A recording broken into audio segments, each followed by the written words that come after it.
Assalamualaikum warahmatullahi wabarakatuh. Alhamdulillahilladzi qad akhraja nata'ijal fikri li arbabil hija wa hatta anhum min sama'il aqli kulla hijabin min sahabil jahli.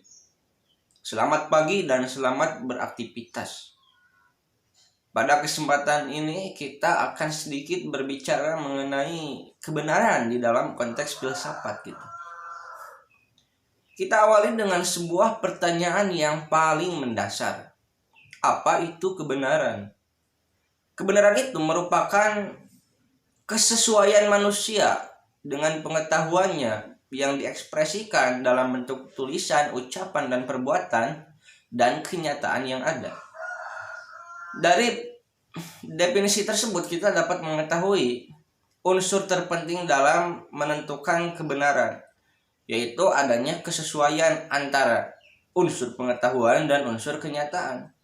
Jika keduanya sesuai berarti itulah kebenaran, tetapi jika keduanya tidak sesuai atau bahkan bertolak belakang, itu bukan kebenaran, melainkan sebuah kekeliruan. Nah, oleh karena dua hal ini adalah unsur terpenting dalam menentukan suatu kebenaran, maka kita mesti mengetahui apa itu pengetahuan dan bagaimana itu kenyataan. Pengetahuan manusia itu paling tidak bisa kita bagi kepada tiga secara garis besar ya tentunya. Yang pertama itu adalah sains gitu. Sebuah pengetahuan, sebuah studi gitu yang objeknya itu adalah hal-hal yang empirik dengan alat ukurnya logis dan bukti-bukti empirik. Misalkan kita menanam apel gitu.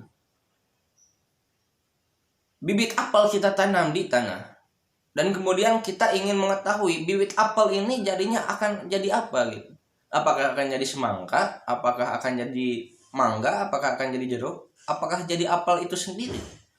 Ketika sudah mengalami beberapa waktu, beberapa tahun misal, tumbuh, berkembang dan berbuah, ternyata buahnya apel. Nah, di situ kelogisan dan bukti empirik berlaku gitu, bahwa itu benar-benar apel dan buktinya ada dan secara logika itu memang terjadi gitu. Tetapi kalau misalkan apel ini kita lihat daripada sudut pandang pengetahuan yang kedua, yaitu filsafat, dengan objeknya yang rasio abstrak dan alat ukurnya rasional, maka kita tidak membicarakan apel, bibit apel yang tumbuh, berkembang dan buahnya apel. Tapi kita akan membicarakan kenapa bibit-bibit apel ini selalu berbuah apel gitu. Tidak berbuah semangka, tidak berbuah dan menghasilkan tomat gitu misalkan. Kenapa? Pikiran kita akan seperti itu jika kita melihatnya daripada sudut pandang filsafat, walaupun objeknya sama, yaitu bibit apel. Nah, kita juga bisa menjawab gitu, karena ada hukum alam yang mengatur semua ini gitu. Hukum alam yang terjadi yang membuat bibit apel menumbuhkan dan membuahkan apel, yang membuat bibit jeruk menumbuhkan dan membuahkan jeruk, dan lain sebagainya. Jika kita maju satu langkah lagi, kita akan membuat pertanyaan baru. Lantas siapa yang membuat dan mengatur hukum alam tersebut? Orang-orang menjawab dan memanggil yang membuat aturan alam itu adalah Tuhan gitu kan. Tetapi seberapa pun cerdas gitu, pikiran kita itu tidak akan bisa membuktikan itu. Ada hukum alam yang terjadi dengan bukti empirik. Kita hanya bisa menjelaskannya secara rasio, tidak bisa secara empirik. Oleh karena itu muncullah pengetahuan manusia yang ketiga, yaitu mistik. Mistik di sini tidak hanya soal dukun dan santet semata, tetapi mistik itu berbicara dengan objek kajiannya yang abstrak, suprarasional gitu, dengan alat ukurnya itu adalah intuisi, atau kalau orang-orang Syiah menyebutnya irfan gitu, kalau orang-orang Sunni menyebutnya kolbu gitu. Intuisi ini jika tadi di sains itu berlaku rasio dan logis dan bukti-bukti empirik, di filsafat berlaku rasio, dan di intuisi ini berlaku yakin dan tidak yakin gitu. Kita yakin terhadap Tuhan, Tuhan itu ada, tetapi kita tidak bisa membuktikan bagaimana Tuhan itu rupanya, wujudnya, tetapi kita hanya bisa yakin gitu. Dan kita juga yakin bahwa jeruk itu berbuah jeruk, apel itu berbuah apel, dan lain sebagainya. Nah, kita langsung saja lakukan kajian terhadap fenomena yang sedang terjadi. Misalnya tentang isu yang panas saat ini tentang kebangkitan komunis yang seringkali digaung-gaungkan oleh kelompok elit, terutama keluarga cendana. Kemudian ormas-ormas Islam yang bisa dikatakan cukup fundamental, dan juga orang-orang awam yang ada di akar rumpun gitu. Mereka menyatakan PKI itu bangkit dan PKI itu sarangnya itu ada di PDIP, sehingga dalam beberapa kesempatan demonstrasi mereka berlomba-lomba, bergagah-gagah untuk membakar bendera PKI dan bendera PDIP. Kita bedah, apakah itu suatu kebenaran, apakah itu suatu kekeliruan. Apa itu PKI? Partai yang berideologikan komunis dan berada di Indonesia. Apa itu? Dan kenyataan kita adalah Negara Kesatuan Republik Indonesia. Jadi kita harus mencari titik temu antara PKI, ideologi komunis, dan kenyataan yang ada. Pengetahuan tentang PKI. Pertama, dalam ideologinya, PKI itu mencita-citakan internationalitas gitu. Penghapusan negara-negara tanpa batas, seluruh global ini ada dalam satu kepemimpinan. Sedangkan PDIP Indonesia, Jokowi, Megawati, itu adalah orang-orang nasionalis, orang-orang yang mencintai tanah air dan disekat oleh batas-batas teritorial serta kebangsaan. Di sini dalam tahapan pertama tidak ada kesesuaian ya antara pengetahuan dengan kenyataan. Karena kalau misalkan PDIP itu komunis, Megawati tidak akan menjadi seorang nasionalis. Pak Jokowi juga tidak akan menjadi seorang nasionalis, tetapi akan menjadi seorang internasionalis.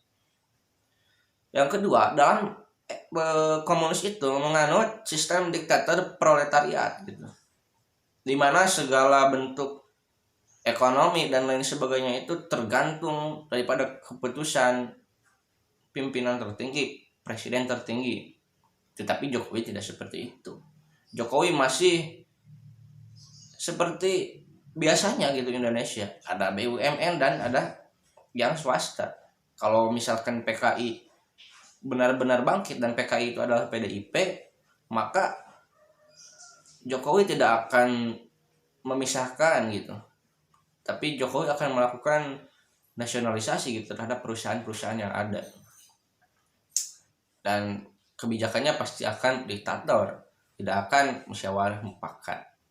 Berarti dapat kita putuskan bahwa tuduhan PKI bangkit, tuduhan PDIP adalah PKI, itu adalah suatu kekeliruan, bukan suatu kebenaran. Nah, terlepas dari yang semua saya katakan tadi, saya jadi ingat Nietzsche pernah menyatakan bahwa kebenaran itu adalah ilusi. Kenapa kebenaran itu adalah ilusi? Karena pengetahuan yang telah kita tadi bahas kadang-kadang tidak sesuai dengan kenyataan. Kenapa? Karena kenyataan itu bersifat dinamis, berubah-ubah terus. Contoh kecil, dulu orang-orang di dunia ini meyakini bahwa dunia itu datar gitu, bahwa matahari lah yang mengelilingi dunia. Tetapi Galileo datang gitu dengan memberikan bukti-bukti empiris, dengan memberikan argumen yang dapat diterima oleh rasio, dan menyatakan bahwa bumi bukanlah pusat daripada alam semesta, daripada galaksi, daripada tata surya. Justru bumilah yang mengorbit matahari, bukan sebaliknya. Dulu kita meyakini bahwa kebenaran itu adalah bumi sebagai pusat dan dikelilingi oleh matahari. Tetapi kemudian semua itu bergeser menjadi matahari yang dikelilingi oleh bumi.